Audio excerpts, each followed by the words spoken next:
이동형 뉴스 정면 승부. 이동형의 뉴스 정면 승부.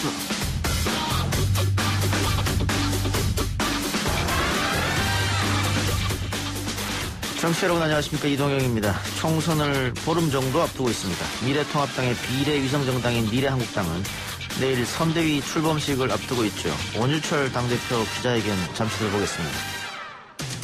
미래한국당 선대위가 내일 출범합니다. 출범과 동시에 우리의 형제 정당인 미래통합당과의 정책연대 협약식을 내일 모레 체결할 예정입니다. 이번 4.15 총선을 통해 미래한국당과 미래통합당은 대한민국을 확실히 바꾸겠습니다. 뉴스 정면 승부에서는 각 당의 선거 전략들을 들어보고 있는데요. 잠시 후 1부에서 미래한국당으로 가보겠습니다. 이번 총선 슬로건은 국민을 지킵니다. 더불어민주당 코로나 전쟁 반드시 승리합니다. 입니다. 못 살겠다 갈아보자. 이게 민심입니다. 더불어민주당과 미래통합당의 총선 슬로건이 결정됐습니다. 총선 관련 소식과 더불어 오늘의 핫 이슈들을 모아서 기자 언박싱에서 전해드리겠습니다. 정부는 지자체와 협력하여 중산층을 포함한 소득 하위 70% 가구에 대해 4인 가구를 기준으로 가구당 100만 원의 긴급 재난지원금을 지급하기로 결정했습니다. 정부가 코로나19 관련 긴급 재난지원금 지급을 결정했습니다. 보편수당은 아닙니다. 2부에서 이원재 랩 2050 공동대표로부터 자세한 이야기 들어봅니다. 최근 해외 유입 환자의 비율이 높아지고 있습니다. 해외 입국자들이 자가격리를 할 경우에는 가장 위험한 거는 이제 가족들 간의 전파가 이루어지지 않도록 하는 겁니다. 대부분 이제 젊은 층이 많다 보니까 건강하고 증상이 없어서 굉장히 방심하는 경우가 있을 수 있다고 생각합니다. 유증상에도 제주여행을 다녀온 유학생 모녀와 자가격리를 어기고 외부 활동을 한 영국인 확진자가 논란입니다. 늘어나고 있는 코로나 해외 유입 사례 온갖 문제 연구소에서 짚어보겠습니다. 3월 30일 월요일 이동형 뉴스 정면 승부 시작합니다.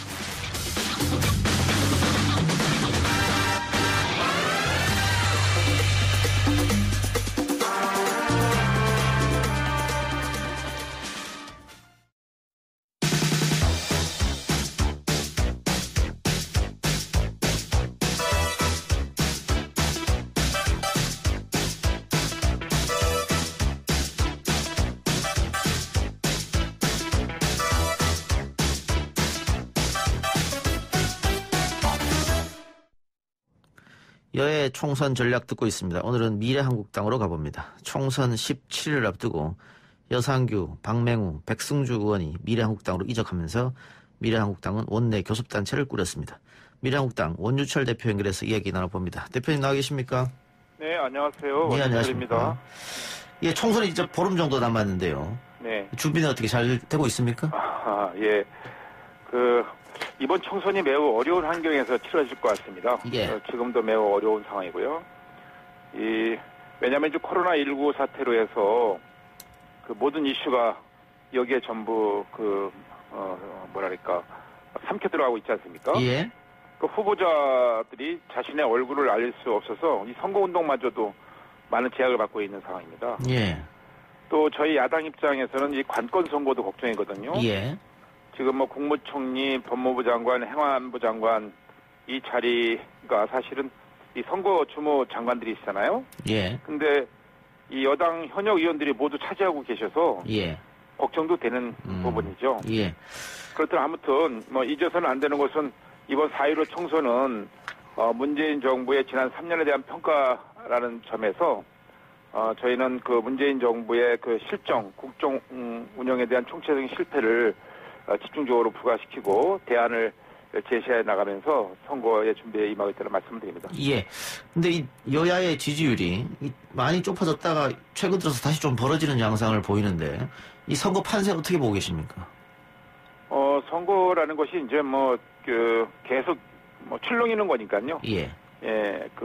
끊임없이 4월 15일 선거 당일까지 저희는 유동을 치르고 진행이 된다고 보고 있습니다. 예.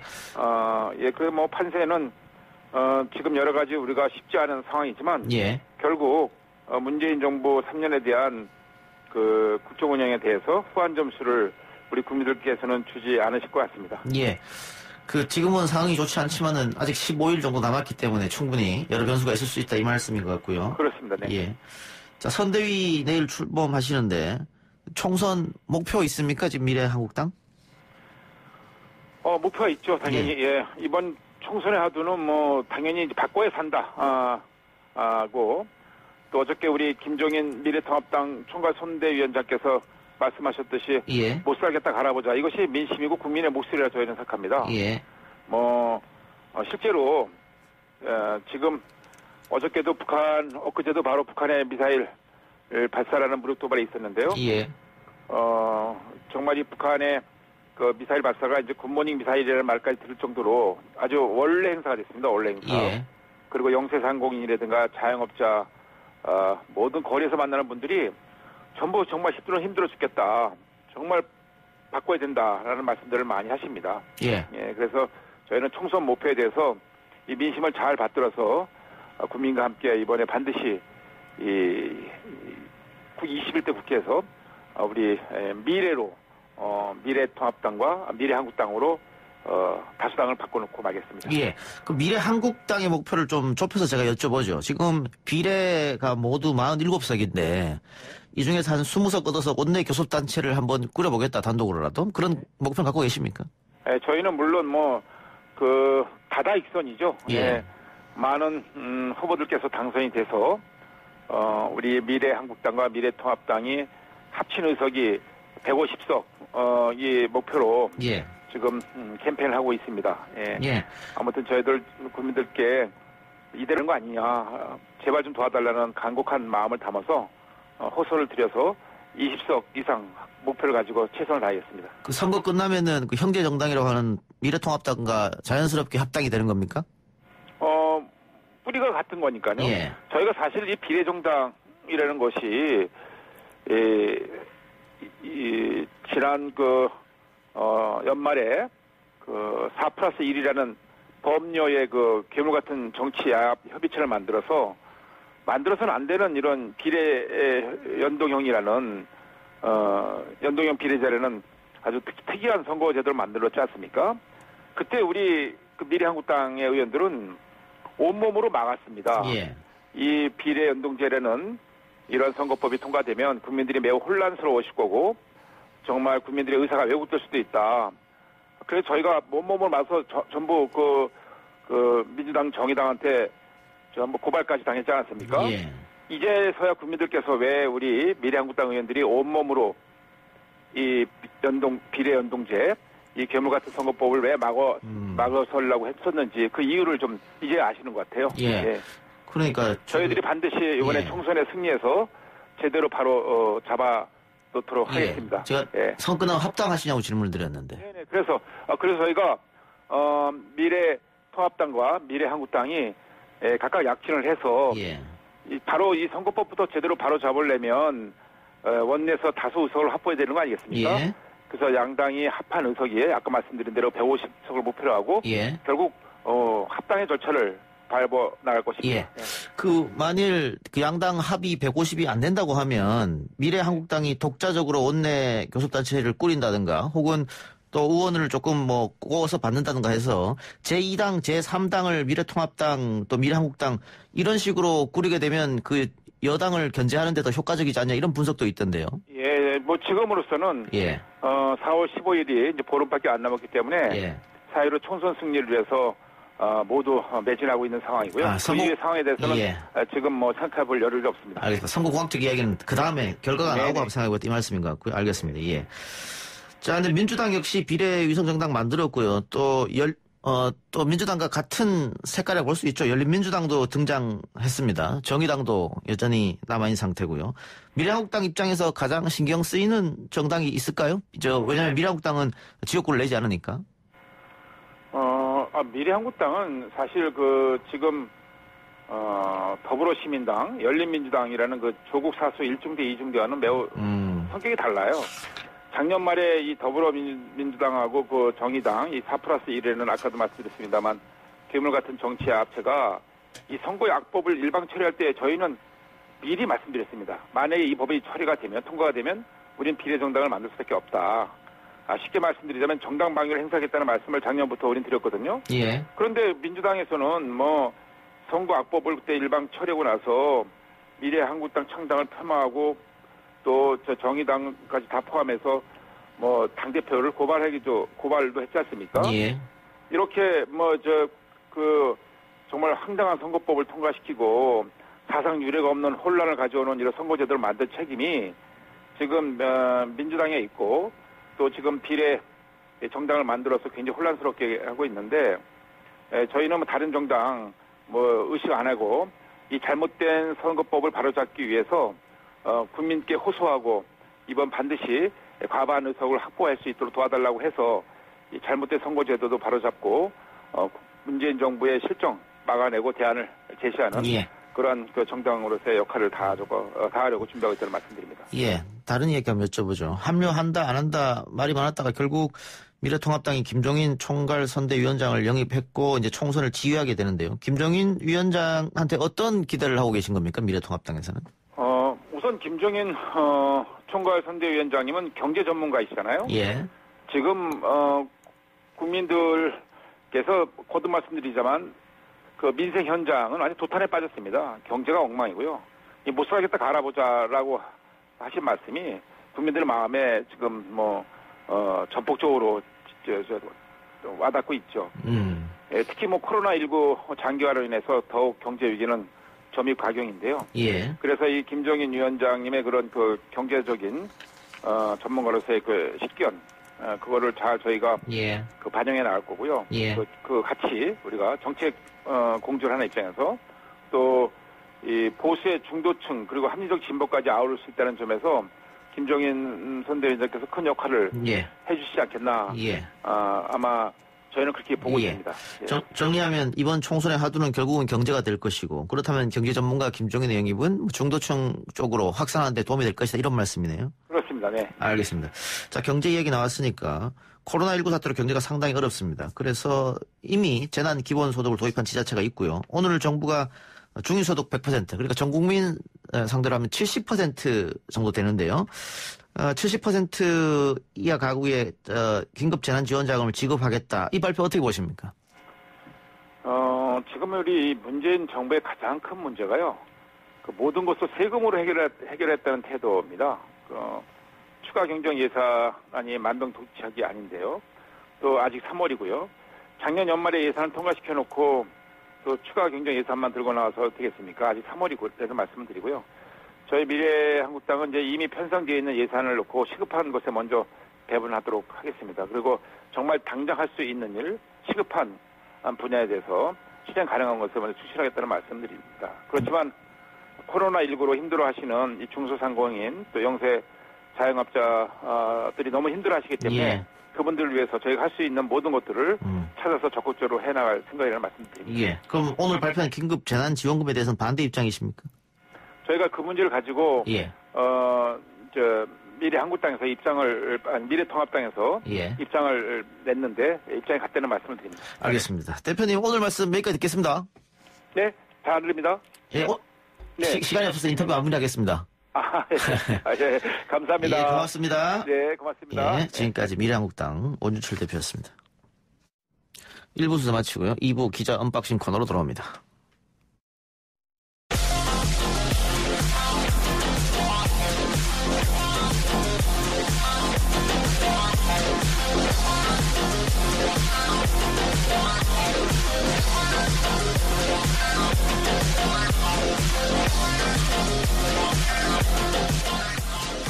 YTN 라디오 이동영의 뉴스 정연승부 2부 시작합니다. 오늘 나온 뉴스들을 언박싱해드리는 기자 언박싱. 오늘은 주간 경향 이한희 기자 나왔습니다. 어서 오십시오.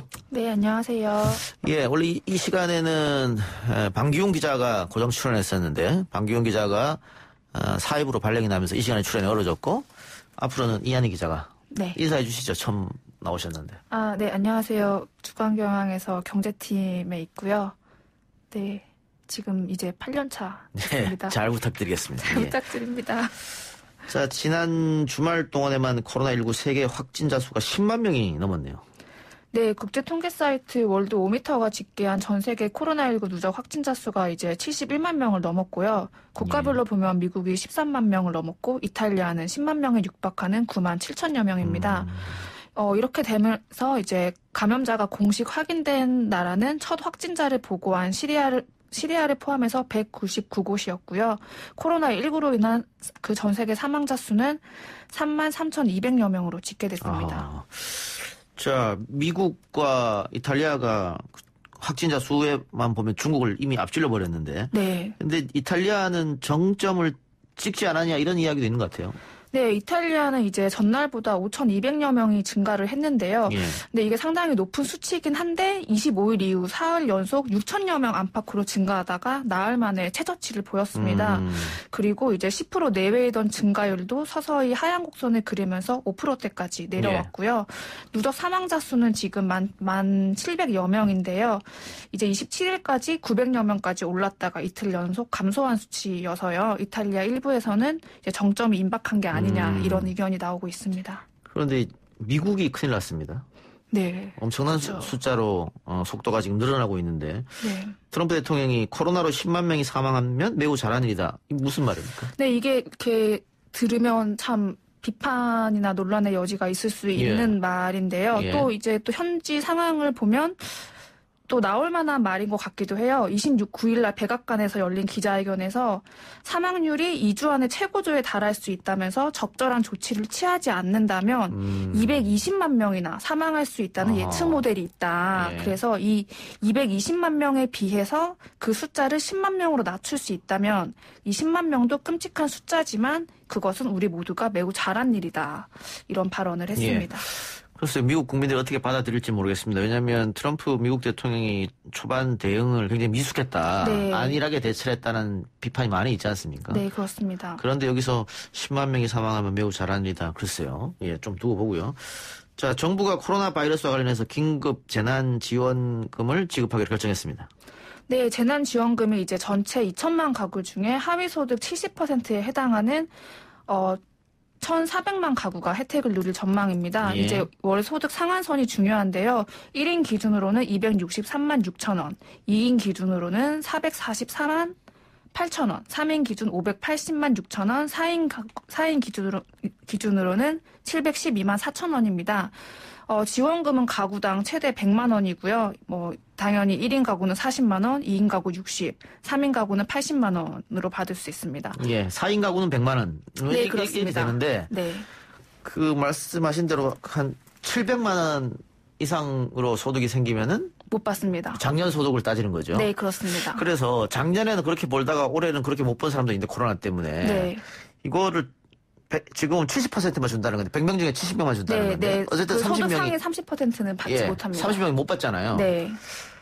다 주고 나중에 연말정산할 때 돌려받든가 네. 아니면은 지금 10조라고 했으니까 네. 여기에 들어간 재원이 전 국민에게 20만 원씩 주면 10조거든요. 그렇게 네. 하면 지금 4인 가구 100만 원 주는 건데 4인 가구 80만 원 이렇게 전 국민 주는 게 낫지 않느냐 이런 지적도 있는 것 같아요. 네, 그런 의견들이 많더라고요. 예, 인터넷에서도 좀 비판하는 네, 지점이 그냥 있는 아예 것 다 같아요. 주자. 줄 거면 다 주자. 예. 네. 근데 결정된 거죠, 이거는 근데. 네, 이건 결정됐습니다. 이 이외에 다른 지원금도 있습니까?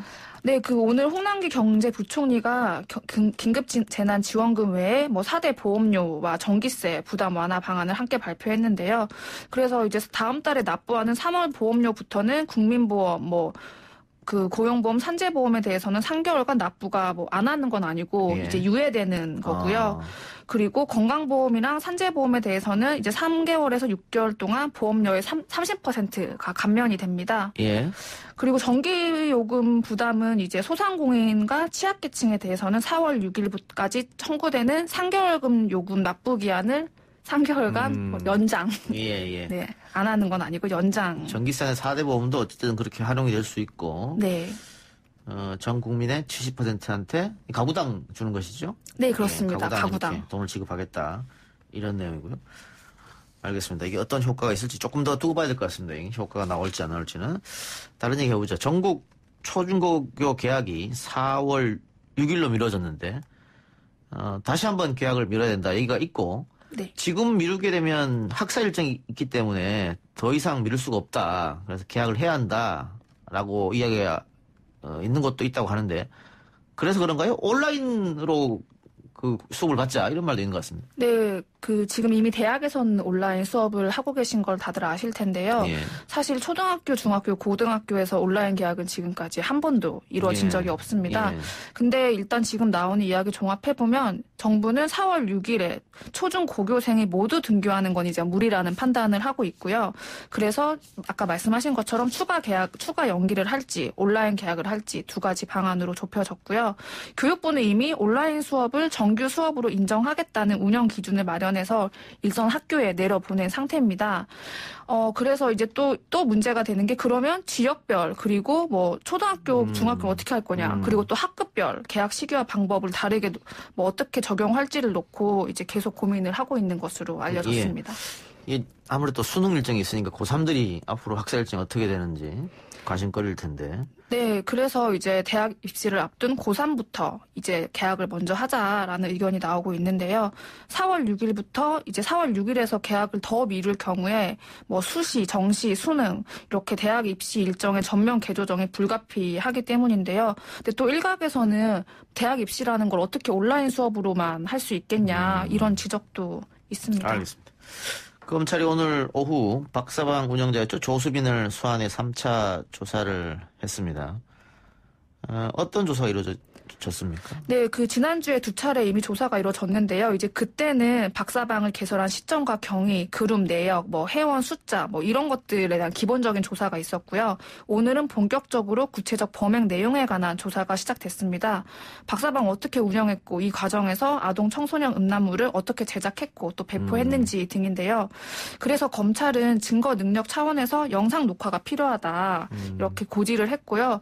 뭐 조 씨가 동의를 해서 오늘 조사는 처음으로 영상 녹화 조사실에서 지금 이루어지고 있습니다. 조 주빈의 수사 협조는 잘하고 있답니까? 네, 묵비권 행사하지 않고 뭐 수사 협조는 잘하고 있는 것으로.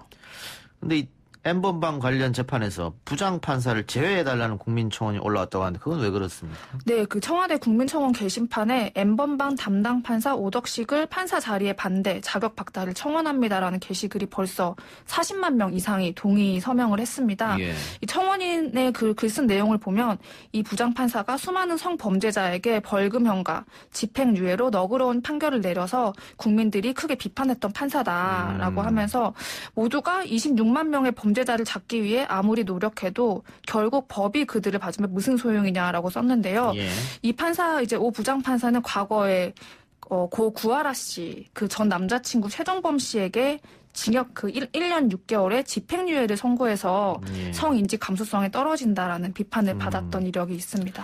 그러니까 지금 배정된 판사가 이 사건을 맡아서 판결을 하게 되면 지금껏 했던 걸 비춰봤을 때 솜방망이 처벌을 내릴 것이다. 네. 그러니까 바꿔달라 이 말이군요. 네, 그렇습니다. 이게 청와대가 할 수 있는 일인가 모르겠습니다. 네. 예. 자, 그리고 또 하나 국민청원이 올라온 게 박사방에 있던 그 공익 근무요원이죠. 네. 강모 씨의 신상을 공개해달라.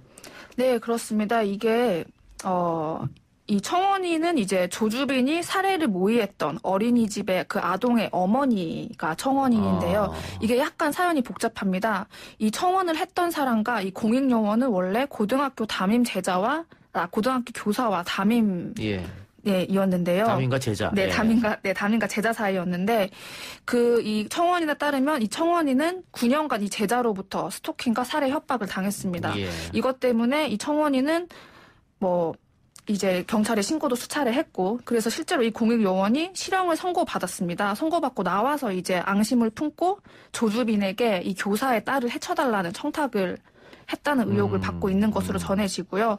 이제 문제는 이 실형을 받고 나온 이후에 이 공익요원이 공익요원으로 복무하게 되면서 피해자들의 주민번호와 주소 등 뭐 신상 정보를 예. 마음대로 파악할 수 있었습니다. 끊임없이 괴롭혔다. 네, 그렇죠. 9년 동안. 그렇기 때문에 이 사람 신상도 공개해야 되는 거 아니냐 이런 얘기 같고 마지막으로 총선 문제 하나 짚어보죠. 자, 강남갑 공천을 두고 갈등이 불거졌던 미래통합당 김종인 총괄선거 대책위원장과 태영호 후보가 만났네요. 네, 김종인 위원장과 태영호 후보가 오늘 총선 승리를 위해서 함께하겠다는 뜻을 밝혔습니다. 김종인 위원장은 오늘 국회로 찾아온 태영호 후보를 만나서 내가 선대위원장으로서 책임을 졌을 졌으니 태 후보 당선도 책임지겠다. 뭐 이런 말을 했고요. 그리고 태영호 후보는 김 위원장에게 통합당이 천군 만마를 필승으로 갈 수 있겠다고 생각을 한다라고 말을 했고요. 오늘 만남은 이제 예전에 이제 갈등이 있었지 않습니까? 그때 태영호 후보가 좀 적극적으로 이 갈등을 해소하고자 하는 의견을 내면서 이루어졌습니다. 예. 그러니까 제일 잘못된 공천이 태영호 공천이다. 네, 국가적 망신이라고 했었죠. 이제는 뭐 공천이 결정났기 때문에 내가 책임지겠다 이렇게 말한 모양이죠. 네. 예.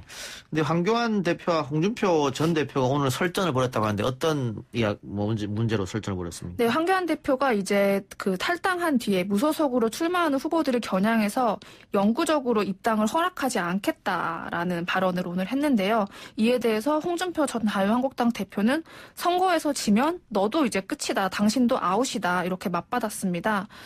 황 대표는 오늘 그 당 선거 대책위원회 회의에서 그 당원 당규를 개정해서라도 이제 무소속으로 출마를 하는 사람들에 대해서는 뭐 중징계를 내리겠다, 절대로 입당 허용하지 않겠다 이런 얘기를 했고요. 뭐 홍준표 전 자유한국당 대표는 이거에 대해서 종로 선거에나 집중해라. 그 선거 지면 그대도 아웃이고 야당 세력 판도가 바뀐다라고 그런 얘기를 했습니다. 알겠습니다. 오늘 기자 언박싱은 여기까지 하죠. 지금까지 기자 언박싱 주간경향 이한희 기자였습니다. 수고했습니다. 네, 감사합니다.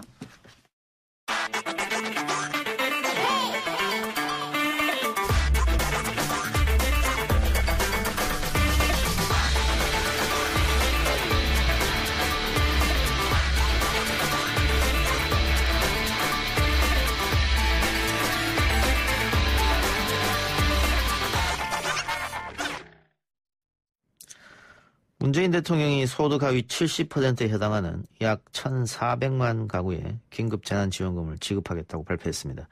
정부가 재난 상황과 관련해 전체 가구의 70%의 긴급 지원금을 지급하기는 정부 수립 이후 처음인데요.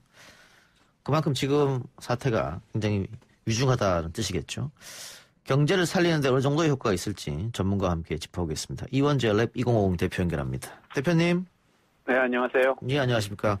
자, 오늘 정부가 발표한 긴급 재난지원금, 대략적으로 누가 어떻게 받는지 일단 설명 좀 해주시죠.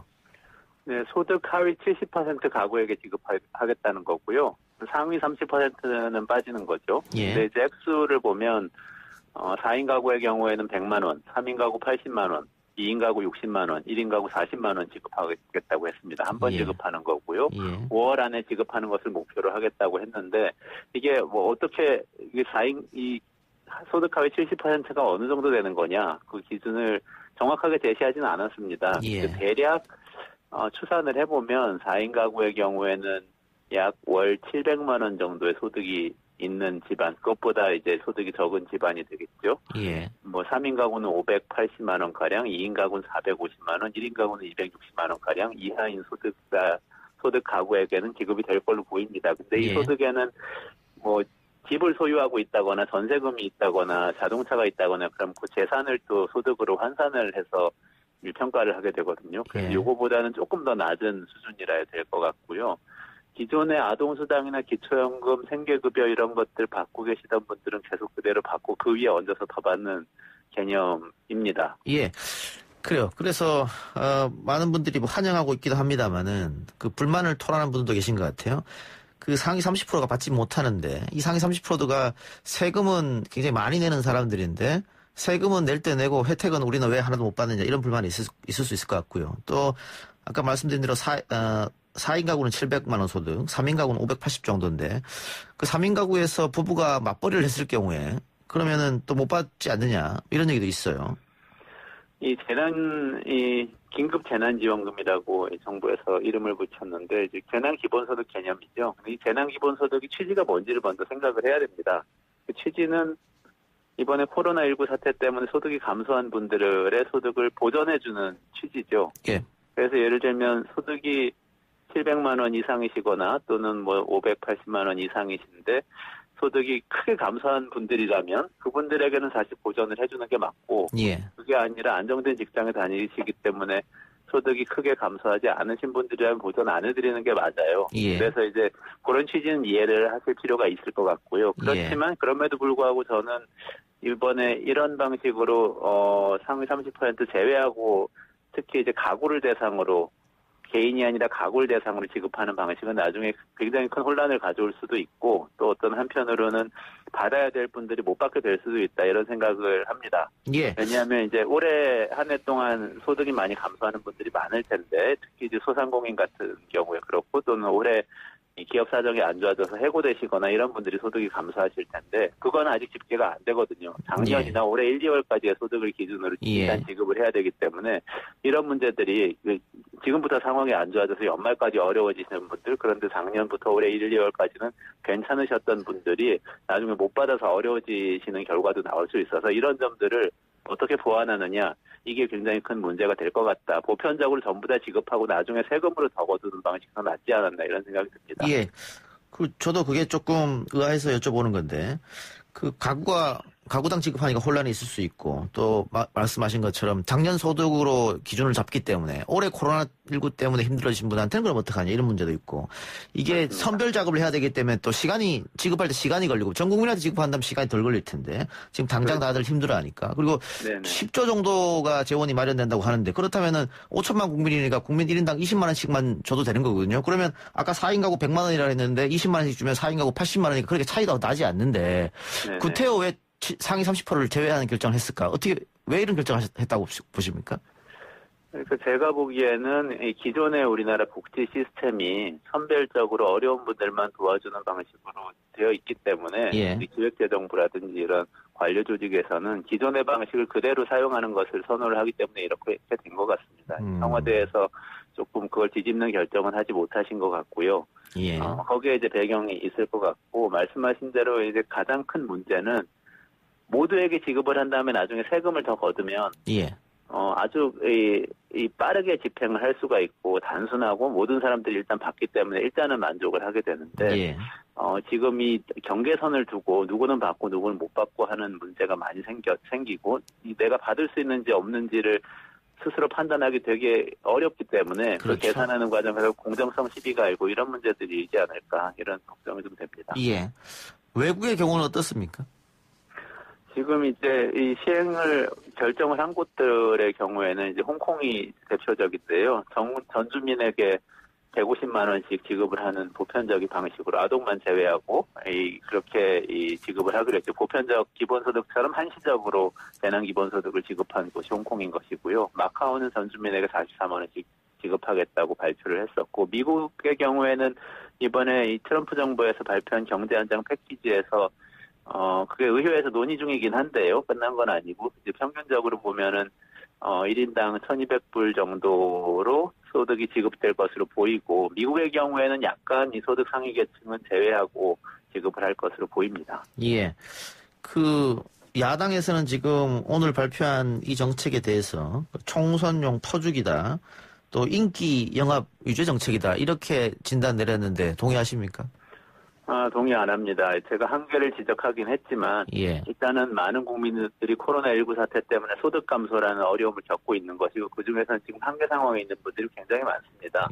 이분들에게는 긴급한 소득 지원이 필요하고 이건 해야 되는 일이라고 보고요. 이제 야당에서 김종인 미래통합당 선대위원장 대표적으로 비판을 하신 분 같은데요. 일반회계에서 100조 원을 빼서 다른 조처를 취하자고 말씀을 하셨는데 그 조처하고 지금 한 조처하고는 큰 차이가 일단은 없고 100조 원을 빼서 뭔가 쓰겠다는 이야기하는 내용이 전혀 없습니다. 그것을 예를 들면 경제 예산을 빼서 하겠다는 건지 복지 예산을 빼서 하겠다는 건지 이런 내용들이 구체적이지 않아서 비판을 위한 비판을 하고 있는 게 아닌가 하는 그런 생각이 듭니다.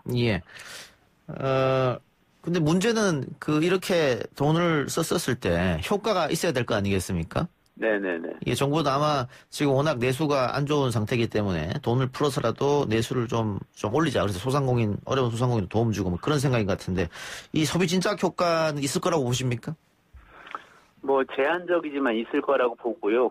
그리고 이제 소비 진작 효과를 보고 아마 지역 화폐하고 그런 형태로 현금이 아니라 지급을 하기로 한 것으로 이제 알고 있습니다. 그런데 이제 사실은 긴급재난지원금의 목표는 소비 진작 효과 주목표여서는 안 됩니다. 일단은 생계지원금이라 해야 된다고 보고요.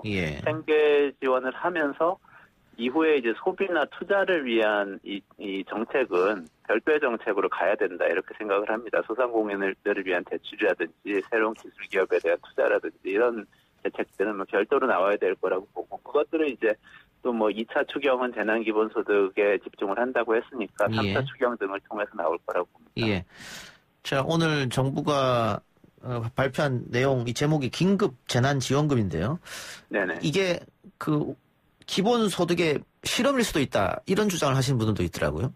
네. 그러니까 사실은 저희 우리의 일자리 상황이 굉장히 안 좋아지고 있고 코로나19 사태 이후에 전 세계적으로 더 안 좋아질 것 같은데요. 기업들은 모여서 일하는 것이 두렵기 때문에 자동화를 점점 더 많이 하게 될 것이고 그리고 모여서 일하는 것이 또 굉장히 어려워지기 때문에 집에 흩어져서 일하는 재택근무라든지 거기서 좀 더 나아가서는 플랫폼 노동이라든지 인터넷을 접속해서 잠깐 일하는 형태의 일이 많아질 거라고 보는데요. 그러면 이제 보편적 기본소득세 도입해야 되는 이유가 생깁니다.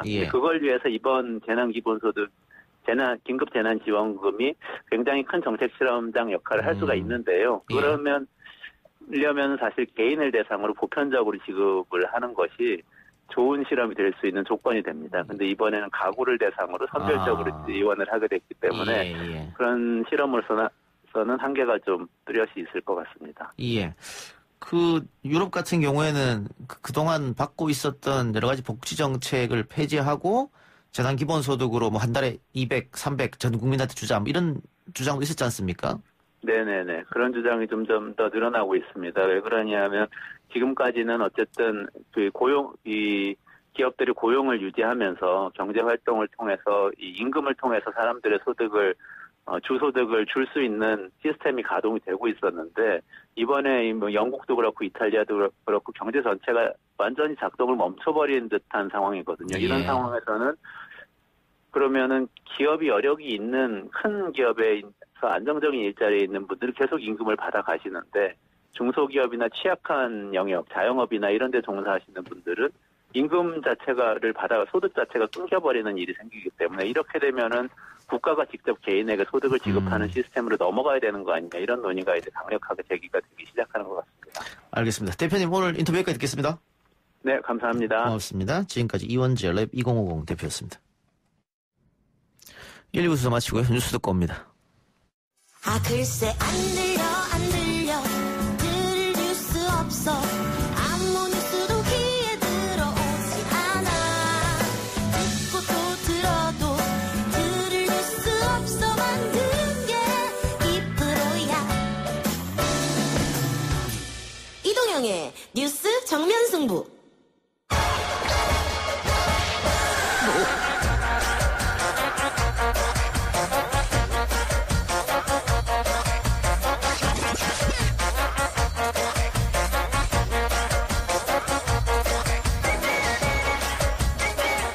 YTN 라디오 이동희 뉴스 정면 승부 3부 시작하겠습니다. 온갖 문제 연구소 시간입니다. 최영일 시사평론가 국립암센터 가정학과 명승건 교수 김기태 미국 변호사 나왔습니다. 어서 오십시오. 안녕하세요. 안녕하세요. 자, 앞서 2부에서 얘기하기도 했습니다만 세 분하고도 간단히 짚어보겠습니다. 긴급 재난지원금 국민 전체가 아닌 선별 지급하기로 결정을 했기 때문에 논란이 조금 많이 있는 것 같습니다. 예. 논란이라기보다는요. 예. 벌써 당장 이제 오늘 대통령 발표 나오고 신문기사 보니까 상위 30%가 세금은 우리가 많이 내는데 왜 이런 건 안 주느냐. 불만의 목소리를 낸다라는 기사들이 나오는데 저는 이게 정부가 오늘 명백히 발표했어요. 전체 국민 대상으로 지급하는 경우는 홍콩 마카오 모델이 있다. 그런데 이거는 이 도시구 지금 국가가 아니잖아요. 이거는 이제 특구인데 일종의 인구수가 적으니까 재정이 또 좋은 이제 지역들이니까 그렇게 한다. 근데 지금 미국하고 호주 모델을 보면요. 우리나라랑 같은 방식이에요. 지금 상위 부유층은 주지 못하고 중하위에게 지급을 하는 방식이에요. 트럼프 대통령 방식 똑같습니다. 그러면 이제 뭐 미국이나 호주도 문제가 있는 건데 우리나라도 국가 규모라든가 재정의 여력, 그다음에 여러 가지 효율성들을 보니 미국, 호주식 모델을 따르는 게 온당하다고 판단하였다라는 전제를 깔고 이 모델을 설명하거든요. 아니 근데 최영일 평론가 말처럼 왜 상위 30%가 세금은 가장 많이 내는데 이런 혜택을 못 받는 이런 불만도 있겠습니다만 네네. 일단 70%만 지급하겠다고 했기 때문에 선별하는데 시간이 걸려서 4월달에 안 되고 5월달에 준다는 거 아니겠습니까? 네네네. 그다음에 행정비용이 또 발생할 테고. 그렇죠. 그리고 지금 오늘 같은 경우에도 내가 해당이 안 되냐 그 사이트 조회가 벌써 마비가 돼버렸거든요. 복지로가 지금 다운이죠. 예. 그런 여러 가지 이유 또 결정적으로 지금 10조 원 정도를 여기에 투입한다고 하는데 일단은 이게 이 긴급 재난지원금은 9.1조 원. 예. 약 10조 원쯤 되죠. 약 10조 원. 예. 그러면 전 국민을 대상으로 20만 원씩 주면 10조 원이란 말이에요. 맞아요. 그랬을 때 지금 방식으로 하면 4인 가구에 100만 원 지급이고 맞아요. 전 국민한테 20만 원씩 주면 4인 가구 80만 원 주는 거거든요. 맞습니다. 그렇게 큰 차이도 없는데 굳이 그리고 이거를 전 국민한테 주면 선별할 필요도 없고 당장 빠르게 다 줘버릴 수도 있단 말이죠. 굳이 왜 이거를 30%를 삭감했냐. 만일 재정이 부족하다고 하면 일단은 주고 다 주고 나서 내년도 세수로 확보할 수도 있고 그 안이 있었죠. 또 이 안은 작년 소득을 기준으로 하잖아요. 그랬을 때 작년에는 돈 많이 버신 분이 올해 코로나 때문에 못 벌 수도 있지 않습니까? 그렇죠. 그런데 그 사람은 또 제외된단 말이죠. 그렇죠. 이 부분이 이제 문제점 지적하는 분들이 계셔가지고. 맞아요. 저도 뭐 그런 부분들이 일장일단이 다 있다고 봐요. 그래서 저는 오늘 대통령이 발표하기 전에 이 결정을 하기까지 상당히 고심을 했다라고 이야기를 했고, 그리고 이제 혜택을 받지 못하는 상위 30%에게 좀 견뎌달라, 이해해달라, 또 이런 이제 이해를 구하는 이야기가 나왔다고 봐요. 그럼에도 불구하고 김경수 이 경남지사가 전 국민에게 100%, 그리고 지금 이제 지자체별로 100% 지급한 곳도 있고, 선별 지급한 곳도 있고, 경기도는 100% 지급, 지역화폐로, 또 우리가 뭐 기초자치단체, 울주군도 전 주민 지급, 또 이 전주는 이 선별 지급, 이렇게 이제 다른데 아마 제가 보기에는 뭐 이 장단점이 있어서 정답이 있는 것보다는 뭔가 이제 고민해야 되는 고충들을 코로나19 사태가 것이다. 언제까지 지속될지도 모르는 상황이고 네네. 그런 상황에서 지금 100만 원씩 지급을 하고 또 이게 경제 침체나 코로나19 사태가 계속 길어지게 되면 또 다시 2차 또 긴급 재난 기금을 또 투입할 수도 있는 거기 때문에 네네. 그리고 재원은 또 한정돼 있고 그렇기 때문에 아마 이런 결정을 할 게 아닌가라는 생각을 하고 아까 말씀하셨던 것처럼 지금 국가에서 얘기를 하는 긴급 재난 지원금에 대해 플러스 지자체가 주는 또 긴급 재난 지원금은 합산이 되지 그러니까 중복이 되지 않습니다. 중복 가능해요. 중복 가능하게 되는 거죠. 중복이 되는 거죠. 제외되지 않죠. 100만 원 받고 또 지자체에서 주는 거 또 받고. 그리고 저소득층은 또 긴급 지원금이 있고, 또 뭐 긴급 돌봄 서비스도 있고 그렇습니다. 명박 선생 어떻게 판단하십니까? 근데 그 70%로 결정하게 된 가장 중요한 이유가 뭐라고 정부에서는 얘기하는 거죠? 우리 정부에서는 아직 거기에 대한 이야기 하잖아요. 그게 이제 좀 제일 모델. 궁금한데. 아까 우리 시대전환의 이원재 대표 이야기는 기재부가 주장한 것을 청와대가 못 뒤집었을 것이다라고 얘기하고 있어요. 그러니까 제가 봤을 때는 나름대로 굉장히 고심을 했겠죠, 그동안. 이게 벌써 여기에서도 이 작가 의견도 그렇고, 이 앵커님도 그렇고, 저도 좀 생각이 다른데, 저 같았으면 제가 만약에 거기서 뭔가 의견을 낼 수 있는 상황이었으면, 방금 말씀하신 대로 그냥 1인당 20만 원 해갖고, 특별히 더 몇 개월, 2개월 또 늦추고 거기에 인력 투자하고 그럴 필요 없이 4인 가구 입장에서는 70% 미만일 경우는 100만 원이지만은 80만 원 주는 게 조금 줄긴 하지만은 여러 가지 면에서 더 효율적이지 않았을까 그런 생각이거든요. 논란도 좀 덜 있었을 테고. 그리고 만약에 이제 가진 이른바 좀 부자들 같은 경우에는 나중에 또 세금을 조금 더 걷는 방안을 추후에는 그게 좀 깔끔했던 것 같은데. 저는 가능했다고 보는데 이런 대목이 있어요. 이 상위 30%에게 돌아갈 돈을 아래로 더 줄 수가 있어요. 그러니까 지금 어떻게 돼 있냐면 1인 가구가 40만 원, 2인 가구 60만 원, 3인 가구 80만 원, 4인 가구 이상이 100만 원이에요. 그러다 보니까 20만 원이 아니고 40만 원부터 시작하는 거예요. 그러니까 위에 줄 돈은 큰 의미가 없지 않습니까? 20만 원이. 그러니까 그걸 아래로 더 돌리는 효과는 있다. 이렇게 봅니다. 근데 장단점은 다 있었던 것 같아요. 있어요. 근데 지금 이렇게 되어 있습니다. 세금 세전이죠. 세전인데. 1인 가구가 월 260만 원 정도. 맞아요. 이 이상 벌게 되면 못 받는 거예요. 그렇죠. 2인 가구가 448만 원, 3인 가구가 580만 원, 4인 가구가 710만 원인데. 2인 가구, 3인 가구, 4인 가구는 맞벌이를 하는 가정이 또 있을 수 있거든요. 그렇죠. 그럴 경우에는 이 금액을 쉽게 넘어갈 수도 있겠다. 쉽게 넘어갈 수 있다. 그러면 또 못 받는 경우가 생기기 때문에 이 부분에 대해서 아마 그 다음 달에 돈을 지급된다고 하더라도 너는 받았니? 뭐 나는 못 받았어? 뭐 이런 얘기가 계속 나오지 않을까. 복지로에 들어가면 계산이 그냥 소득으로 딱 끝나지가 않아요. 여러분 자가 보유냐 뭐 여러 가지 합산해야 되는 복잡해요 방식이. 그러니까 어떻게 보면 경기도에서는 그 다 경기도민한테 얼마 준다고 했어요? 1인당 10만 원씩. 그렇죠. 제일 깔끔해 보인다는 느낌도 들어요. 가장 그냥 명쾌하죠. 명쾌하고 물론 논란이 좀 있었긴 했죠. 그러니까 논란은 장단점에 대해서는 서로 이제 반대 이론이 있을 수 있기 때문에 그렇죠. 할 수 없는 거고. 다시 한번 그럼 뭐 청원을 해야 되나요? 그럼 이런 결정에 대해서? 지금은 결정이 됐기 때문에 뒤집기는 어려운 상황이고요. 아마 그리고 이대로 지급될 겁니다. 이게 이렇게 설명을 했어요. 재난기본소득 최근에 논의하던 것과는 다른 개념이다. 재난기본소득은 정기적으로 지급을 하는데 모두에게 이거는 그게 아니고 일회적으로 지급한다 이렇게 이야기를 해서 굳이 이제 긴급 재난지원금 이런 이름이 이제 등장을 한 거고요. 지금 미국의 경우에 보면 문우신 장관이 거기도 이제 이 미국 국민들 1인당 뭐 100만 원 이상 주지 않습니까? 수표로 끊어주잖아요. 125만 원. 근데 한 번 지급하고 6주 후에 상태가 나아지지 않으면 또 두 번째 지급한다는 얘기를 미리 선제적으로 했고 다만 이제 미국도 선별적 지급이긴 한데 이 부분에 대해서 우리는 더 쓸 재정은 없어 보여요.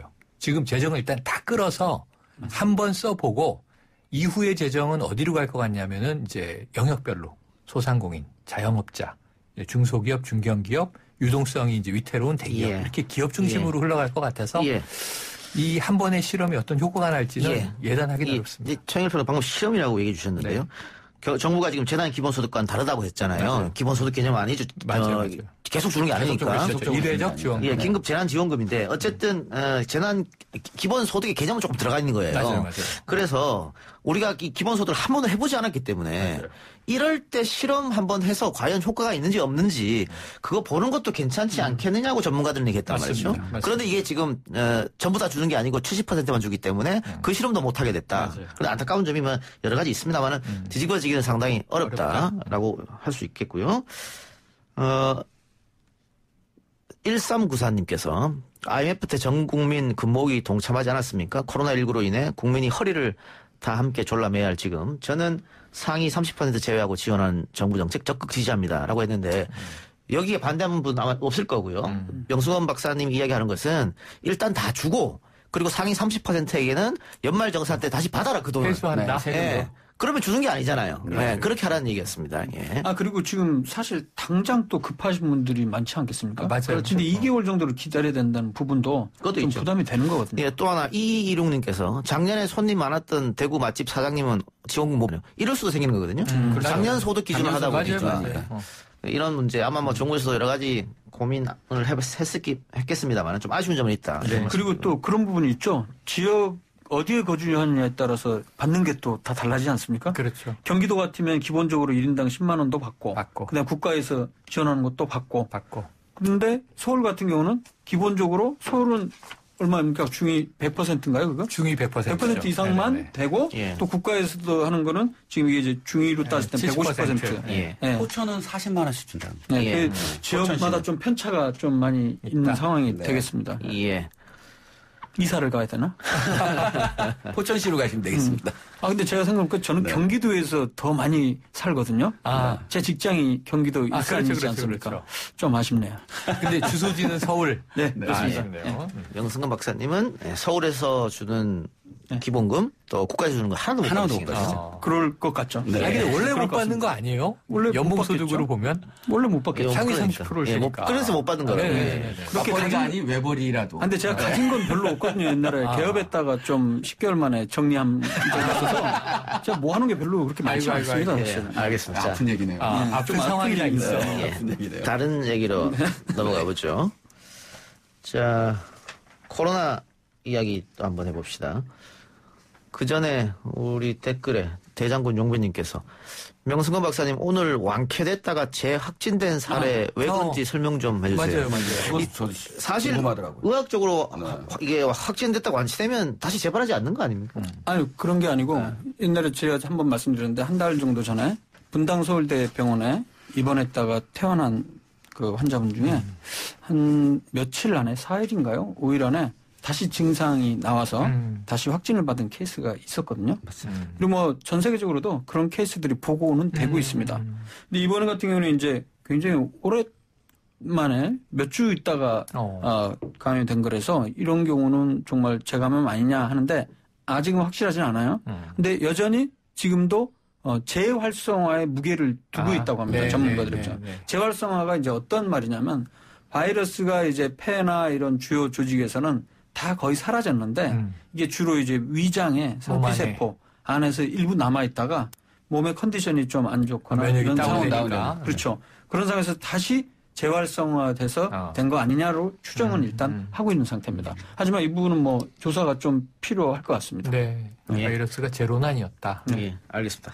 자, 최근 온라인 카페 등에서 정부가 총선 전까지 의사에게 신종 코로나 바이러스 감염증 검사를 못하게 막고 있다 이런 내용이 번지고 있는데 이거 최평론가님 이거 전 사실이라고 봐요. 예. 네네. 이 앞에 하나가 빠졌죠. 예.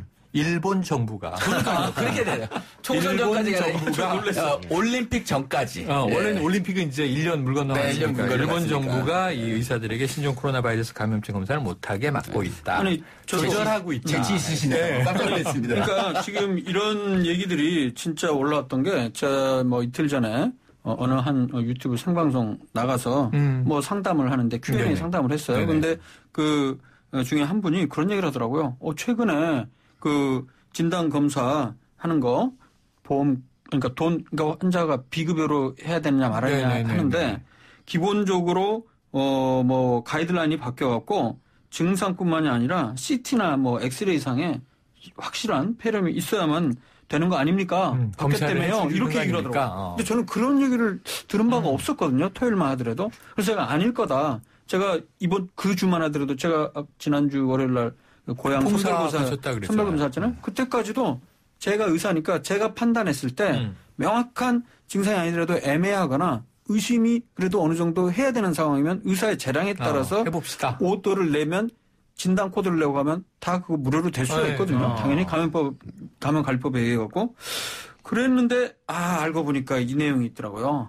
이게 지금 한 이틀 전부터 퍼졌는데 특히 그 뭐 페이스북인가 트위터에 어떤 또 일부 의사가 그 또 얘기를 올렸더라고요. 한 의사가 이렇게 얘기를 한 거예요.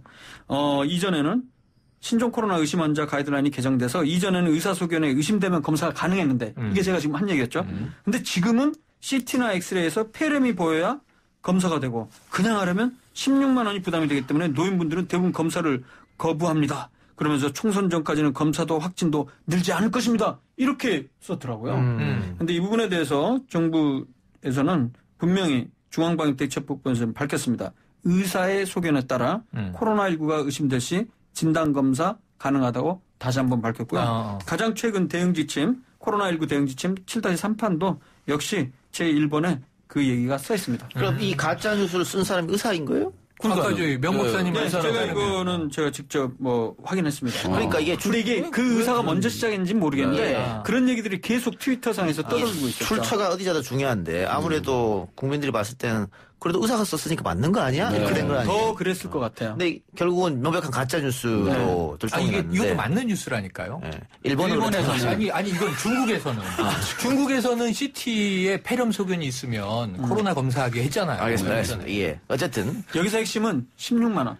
16만 원. 우리 입장에서는 이게 명백한 가짜 뉴스인데 총선 전 어쩌고 저쩌고 한 거 보니까 선거에 좀 영향을 끼치려고 이런 가짜 뉴스를 만들어낸 게 아닌가 싶어요. 근데 독일 같은 경우에도 코로나 관련돼서 가짜 뉴스가 나오면은 엄중히 처벌한다고 얘기했거든요. 맞아요. 이게 특히 지금 우리 의료진들 포함해서 전국적으로 상당히 노력하고 있지 않습니까? 그렇죠. 그런데 이런 가짜 뉴스가 나오면 우리 방역 당국이나 의료진 입장에서 상당히 힘이 빠질 것 같아요. 힘이 빠지고 진짜 힘 빠집니다. 이런 지금 열심히 세계에서 다 모든 언론에서 우리 한국형 모델이다라고 하면서 우리 지금 의료진들도 상당히 칭찬하고 있고 진단 키트도 지금 몇십 개국에서 지금 우리나라 진단 키트를 사가려고 하고 있고라고 하는데 우리나라 보수 언론이나 이런 가짜 뉴스가 퍼지는 거에 대해서는 상당히 심유감을 표명하고 이런 가짜 뉴스 때문에 또 그 의료나 환자를 돌보셔야 되는 그 시간을 또 쪼개서 이걸 또 가짜 뉴스라고 또 발표하는 이런 시간적인 낭비를 해야 된다는 게 안타깝습니다. 이게 우리는 저 중대본이 모든 상황을 관리하면서 가지만 표준화하고 문제는 이게 속일 수가 없는 게 지자체별로도 발표를 한단 말이에요. 사망자고 이런 걸.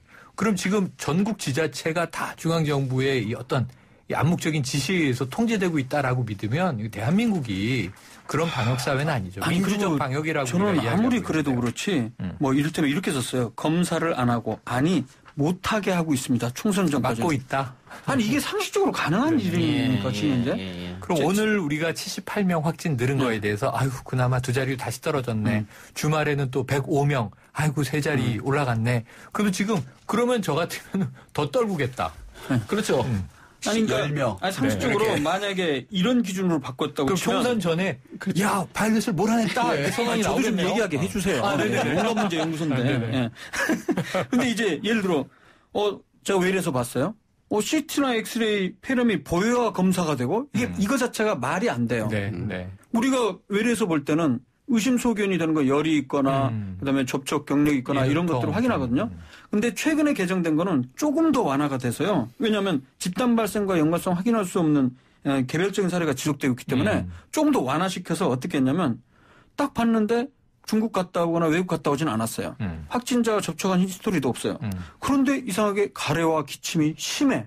이 환자분이.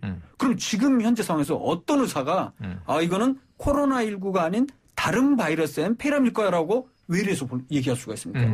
이럴 땐 당연히 저는 무조건 코로나19 검사하고 의증으로 당연히 코로나19 감염증 진단 코드 넣고 하면 당연히 그거는 환자가 돈을 절대 물지 않습니다. 국가에서 대죠. 예. 자, 그럼 광고 듣고 와서 이 가짜 뉴스 확산을 막을 수 있는 방법 소개하겠습니다. 뉴스 신동 이 작가와 함께하는 비포장 뉴스 해학 뉴스 정면 승부.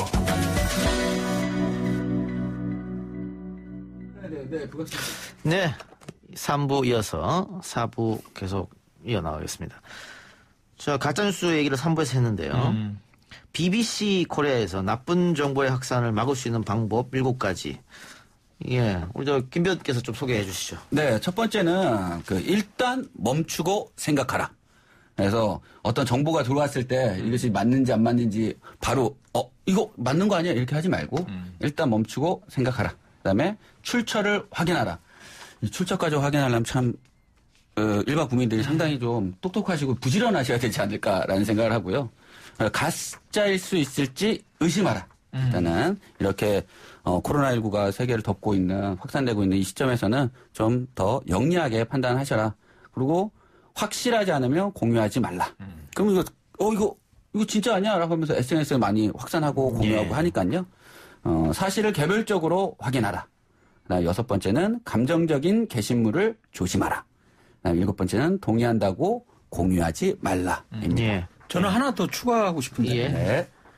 일단 평소에 예를 들면 페이스북이나 트위터를 하신 분들 중에 그런 친구들 중에 가짜뉴스를 최근까지 또 많이 봐왔잖아요. 그런 뉴스를 상습적으로 올리는 사람의 글은 일단 차단하라. 의심하라.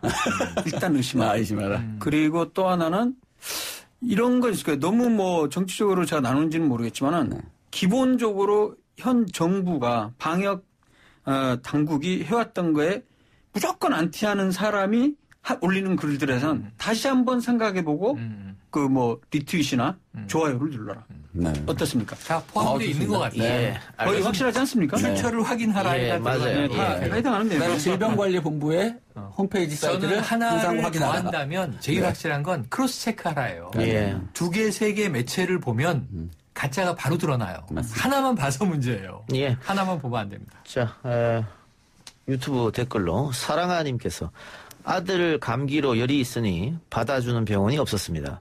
안심진료소 갔더니 코로나 검사 25,000에 해주더라고요. 대한민국 정말 복지국가임을 느꼈습니다. 조혜민님께서도 저희 남편도 코로나 검사 25,000원이었습니다. 결과는 음성이었고요. 이게 음성이어서 25,000원이고 만일 양성이면은 또 네, 아마 제가 알기로는 양성으로 나오게 되면 무료죠. 무료에서 돌려주는 거다. 양성이면 확진자 환자가 되니까 국가가 전에 하는 거고. 내가 원했는데 음성이면 저는 그렇게 알고 있습니다. 네. 예.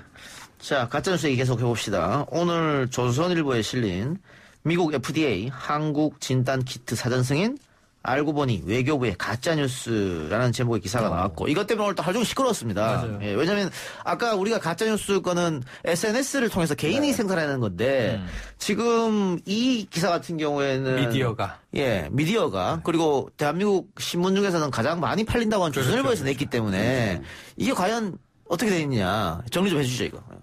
자, 메이저 매체가 이렇게 낸 거예요. 말씀하신 대로 이제 29일 오후 6시 현재 코로나 진단 키트에 대한 미국 FDA의 긴급 사용 승인 허가 리스트. 이건 온라인에 공개돼 있잖아요. 네. 그 웹사이트를 쭉 보니까 우리나라 업체가 하나도 없는데 진단 키트를 긴급 허가해서 미국에서 갖다 쓴다며 따라서 외교부는 이미 발표했단 말이에요.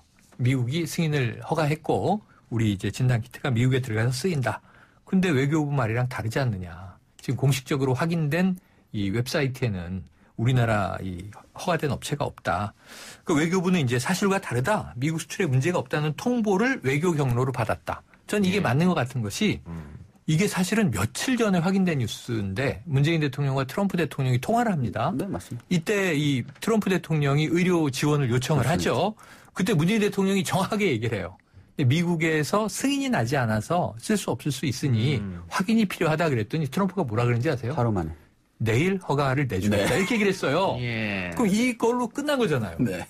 뭐가 더 필요한 거죠? 아니, 근데 이제 좀 더 정확하게 말씀을 드리면 이게 원래 28일 외교부에서 뭐라고 공개했냐면 보도자료를 자료에서 진단키트 생산업체 우리나라 3곳이 FDA, 미국 FDA로부터 긴급 사용 승인 절차상 사전 승인을 획득했다.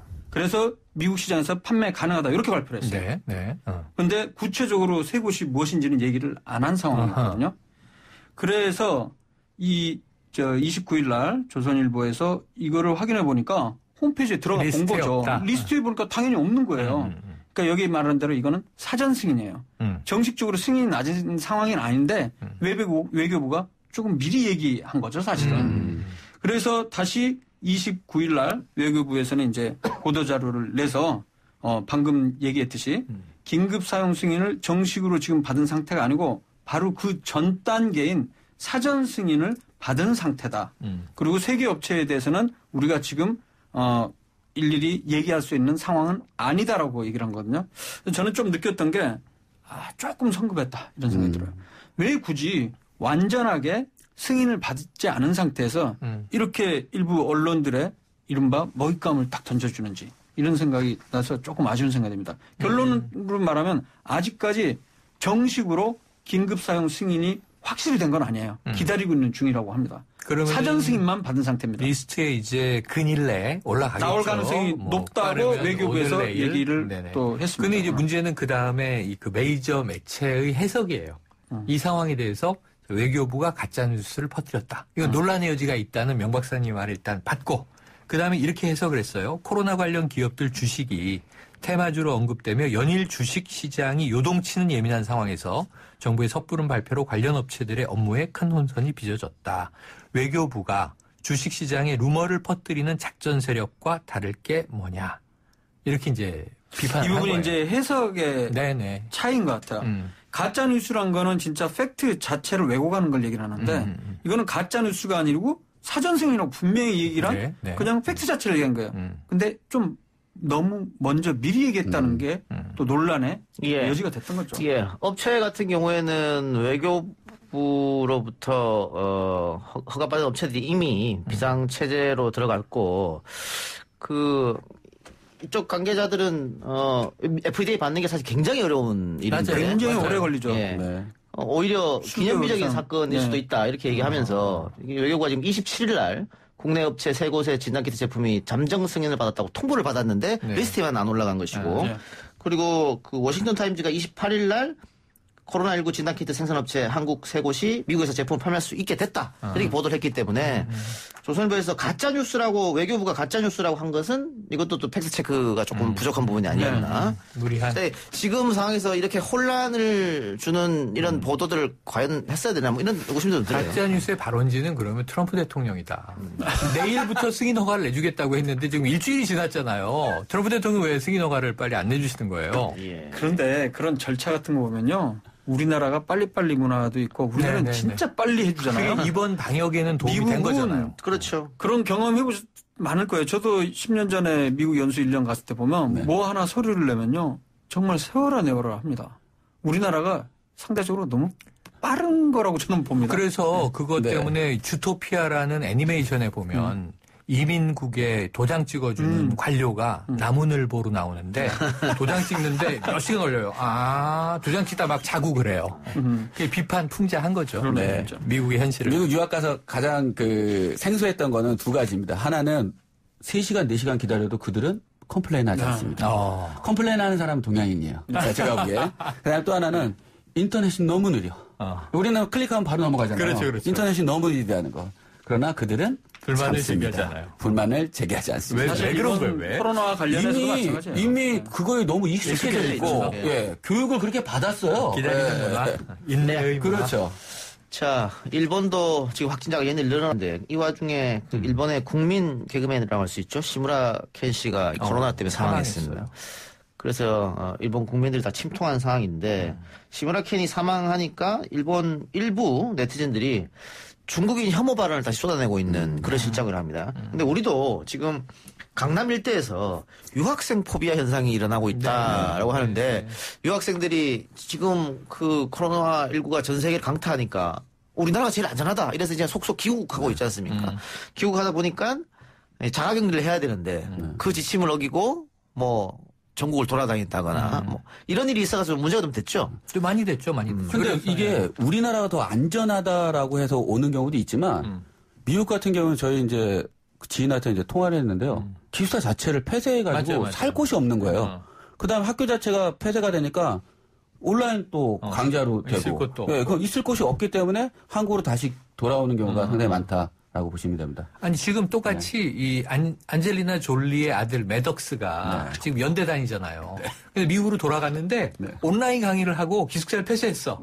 그러니까 한국에서 있을 이유가 없어. 미국의 엄마하고 자기 형제들하고 온라인으로 수강하면 돼요. 그러니까 집에 가는 건 맞다. 그래서 유학생도 들어오는 걸 뭐라고 하는 게 아니고 그렇죠.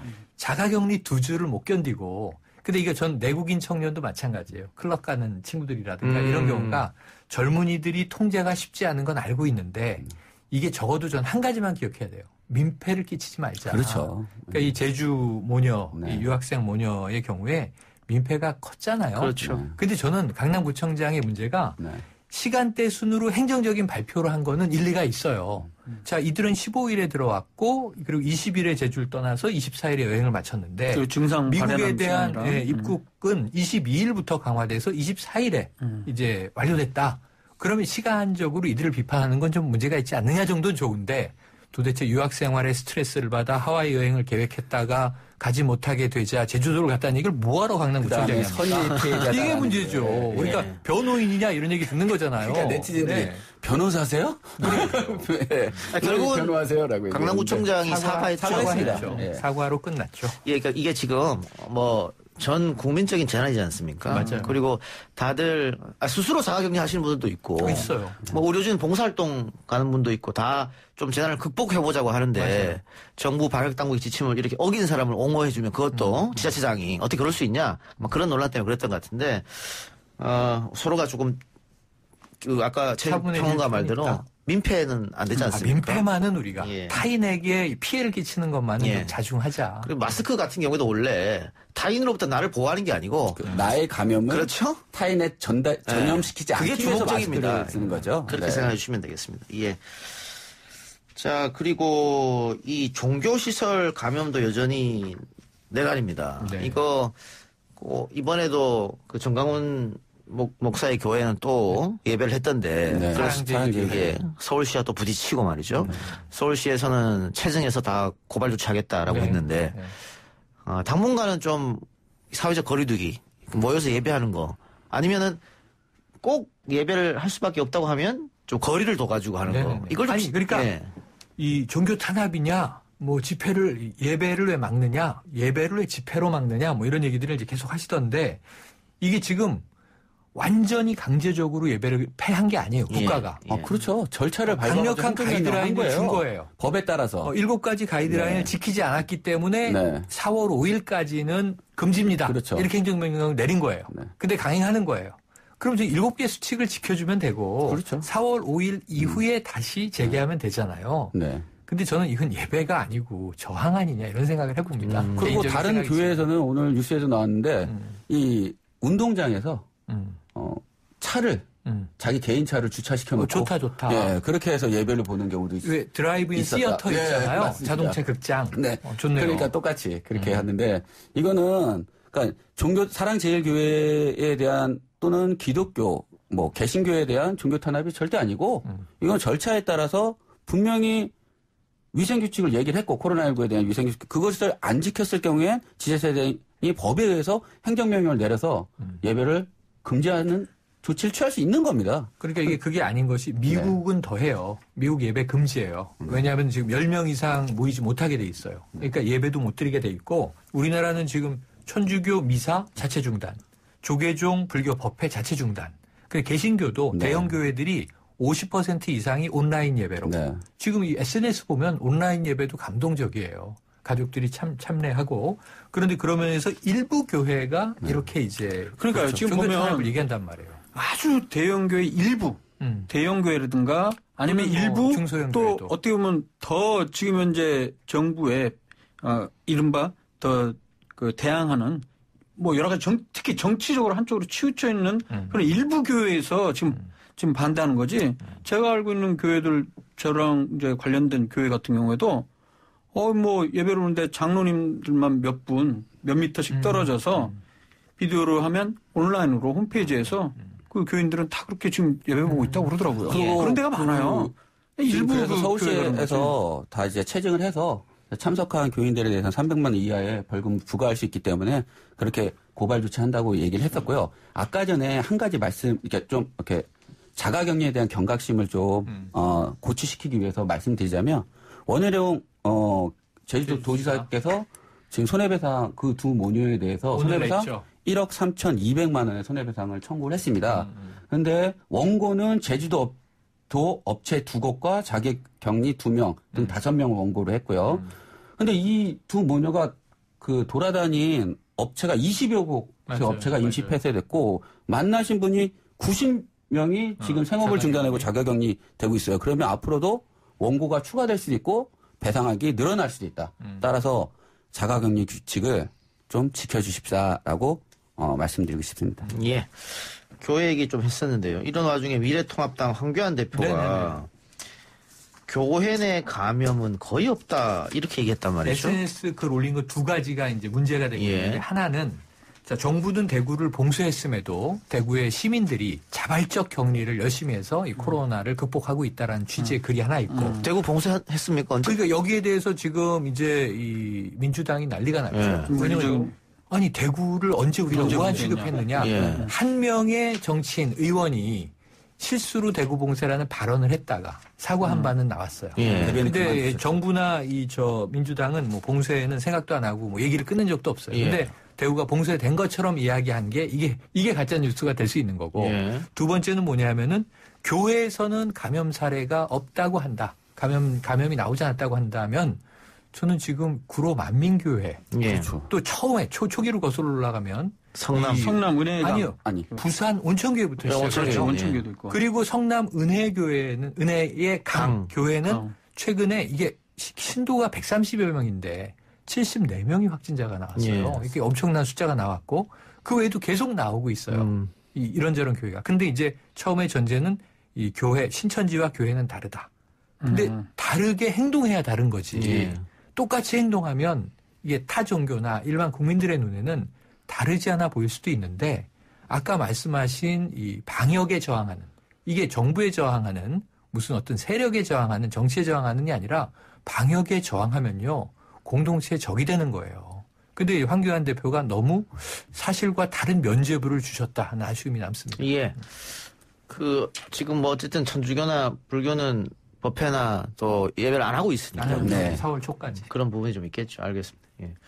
그리고 우리가, 전 세계가 지금 대한민국이 방역을 잘하고 코로나19를 대처를 잘한다고 극찬을 쏟아내는 상황인데 외국은 정말 이해하기 힘든 상황이 좀 벌어지고 있어요. 특히 스웨덴 같은 경우에는 포기를 했나? 방역을? 이런 생각이 들 정도입니다. 뭐냐면 코로나 19에 걸릴 만큼 걸리고 나면 자연스럽게 면역을 갖게 된다. 이게 스웨덴 정부 입장이에요. 영국 정부도 그렇지 않나요? 그냥 영국 정부 그랬다가 비난했죠. 우리는 손 못 대겠다 이 얘기 아닙니까 이거는? 그거를 이제 허드 이뮤니티라고 해서 집단 면역 이론이죠. 예를 들어서 한 60% 70% 이상의 국민들이 전부 다 감염되면 안 걸린 사람에게는 이제 더 이상 진행이 안 됩니다. 전파 자체가 안 되니까. 근데 그렇게 되도록 내버린다는 건데, 근데 그렇게 된 배경은 당연히 있습니다. 현재 제가 알기로는 스웨덴 같은 경우에는 이탈리아가 원래 인구 1000명당 병상이 3개라고 굉장히 낮았다고 그랬잖아요. 우리나라는 12병상인데.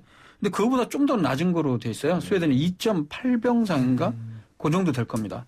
그런데다가 여러 가지 그 의료적인 그런 시설이나 여러 가지 여력들이 사실 좀 많이 힘든 상황이기 때문에 아마도 그런 대책을 선택하지 않았나 그런 생각이 듭니다. 이게 대책이라고 말할 수 있을까 모르겠어요. 그것도 하나의 대책이죠. 네. 왜냐하면 이게 한 3주 전에 이 워싱턴 포스트에 실렸나 BBC에 실렸나 4개의 모델이 나왔는데 방임형 빨리 감염되고 빨리 떨어져요. 근데 희생자가 제일 많아. 그렇겠죠. 그다음에 그렇죠. 중국형 정부가 강력하게 통제해서 봉쇄해. 그러면은 일정 기간 가다가 감염이 떨어져요. 희생자가 적지 않아요. 그리고 이제 3번째 모델이 적절한 사회적 거리두기. 4번째 모델이 강력한 사회적 거리두기인데 이 사회적 거리두기는 오래 가요. 오래 지속돼요. 근데 낮게 오래 가고 끝나는데 둘 다 희생자가 작죠. 다 근데 어느 정도 다 장점만 있는 게 아니고 맞아요. 예를 들어서 발생률 자체는 많이 낮출 수 있는데 그게 오래 가게 되면 방금 얘기했듯이 여러 가지 경제적, 사회적 거리두기의 피로도 우리가 겪고 있는 거죠. 그런 것이 있기 때문에 어느 나라에서는 자기 현재 상황에 맞게 예를 들어서 진단 키트가 부족하거나 의료시설이 부족하면 억지로 할 수가 없거든요. 그러니까 아예 그런 방법들을 선언하는 경우가 실제로 있었다는 거죠. 그래도 북부 유럽, 스웨덴, 핀란드, 노르웨이 이렇게 하면은 선진국이고 복지국가이며 의료 시스템이 잘 돼 있는 걸로 알았는데 만약에 스웨덴 같이 이런 정부가 이런 발표를 우리나라에서 만약에 했다면 어떻게 됐을까 이런 상상을 해보면 끔찍하네요. 끔찍하네요. 그러면 각자 도생하라는 얘기잖아요. 그렇죠. 그리고 그래서 면역력 키우고 각자 도생한 사람은 살 사람은 살고 줄 사람은 죽는다는 거죠. 상식적으로 생각해봐요. 대구 맨 처음에 그 봉쇄 때문에 또 이슈가 됐었잖아요. 어느 정도 물리적 봉쇄라는 의미로 받아들였기 때문에. 근데 실제 우한 같은 경우는 완전한 물리적 봉쇄였죠. 그렇죠. 그리고 웬만한 지금 유럽에서는 다 이동 제한하고 진짜 물리적인 봉쇄를 하고 있어요. 맞아요. 심지어 그거랑 비교할 수는 없겠지만 인도에서는 약간 경찰들이 만약에 바깥에 나오면 어떻게 한다고 그랬죠? 얼차려. 저도 그 영상 보는데 정말 그건 이해가 할 수 없죠. 민주주의 사회에서. 근데 그럴 정도인 것 비하면 우리나라는 정말 나름대로 민주적으로 하면서 잘 하고 있는데 근데 제가 한 가지 그 부분은 좀 짚고 싶어요. 제가 정리를 해보니까 우리나라가 초반에는 2위, 3위 하면서 우리나라가 굉장히 많았잖아요. 지금 현재는 잘 아시는 대로 이제 12위까지 떨어졌는데 이게 무슨 순위가 좀 그렇긴 합니다만 계속 떨어질 겁니다. 지금 아래 터키도 바로 우리나라랑 비슷하게 보고요. 그 나머지 유럽 국가들이 계속 올라오고 있는 상황인데요. 근데 이 절대 숫자 말고 그걸 또 우리가 생각을 해봐야 돼요. 인구 100만 명당 몇 명이 발생하냐. 지금 우리가 12위에 있는데 위에 11개 국가 전부 다 해서 100만 명당 발생자 수를 보면 우리나라가 현재 대략 어느 정도 되냐면 100만 명당 187명이 발생을 해요. 그런데 스페인이 1685명 발생했습니다. 인구가 우리나라보다 약간 많은가 그래요. 6천만 정도 되는 걸로 제가 알고 있는데 그러니까 우리나라의 187명보다 1685명이면 7배 높고 대부분의 나라들이 이렇게 높은 상황입니다. 이런 거에 비하면 우리나라가 집단 발병에도 불구하고 굉장히 조절을 안정적으로 아직까지는 하고 있는 편이다. 그래서 그 신천지 집단 감염이 계속 아쉬움이 남습니다. 그렇죠. 그러니까. 알겠습니다. 새우 말씀을 여기까지 듣겠습니다. 수고하셨습니다. 고맙습니다. 오늘 저희가 준비한 방송 여기까지고요. 저는 내일 이 시간 다시 돌아오겠습니다. 들어주신 여러분 대단히 고맙습니다.